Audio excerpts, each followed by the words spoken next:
Captain America Brave New World upcoming movie மார்வலோட 2025 வந்து இப்போ February 14 வந்து ரிலீஸ் ஆக போகுது. ஸோ லவர் ஷேனிங் ரிலீஸ் ஆக போகுது. அது ஒரு பக்கம் இருந்தாலும் சாம் வில்சன் அதுக்கப்புறம் வந்து பார்த்தீங்கன்னா ரெட் ஹல்க் இவங்க ரெண்டு பேருக்கிடையே மிகப்பெரிய ஒரு கிளாஷ் போகும்.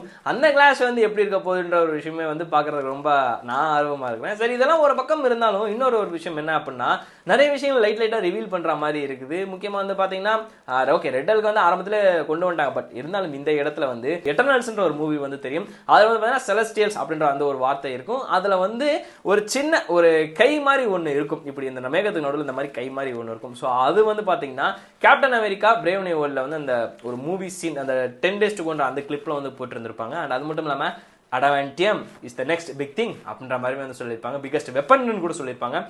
வைப்ரேனியமோட மோசமான ஒரு விஷயம் இது வந்து பார்த்தீங்கன்னா மெட்டல் வைஸாக சொல்கிறேன். அண்ட் அது மட்டும் இல்லாமல் இந்த அடமாண்டியம்ன்ற ஒரு வார்த்தை முன்னாடி எம்சியூல வந்திருக்கான்னு கேட்டிங்கன்னா எஸ் மார்வலோட ஓஜி ஃபேன்ஸுக்கு எல்லாருக்குமே தெரியும். உல்வரின் அப்படின்ற அந்த ஒரு மனுஷன் உருவாக்கினதே அதுதான் அப்படின்ற மாதிரி. முக்கியமான அந்த சயின்டிஸ்ட் வந்து நாங்கள் ஒரு வெப்பனை உருவாக்கிட்டு இருக்கோம், அதுக்கு பேர் வெப்பன் எக்ஸ் அப்படின்ற மாதிரிமே வந்து சொல்லியிருப்பாங்க.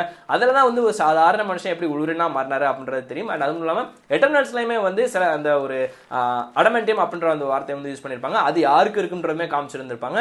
பிரேவ் நியூ வேர்ல்டில் யாருக்கு அடமெண்டியம் கொடுக்க போகிறாங்க, யாருக்கு கொண்டு வர போகிறாங்க அப்படின்றது இன்னும் ஈகராக வந்து நம்ம வெயிட் பண்ணிட்டு இருக்க வேண்டியதாக இருக்குது இந்த ஒரு வார்த்தையை சொன்னதுனால.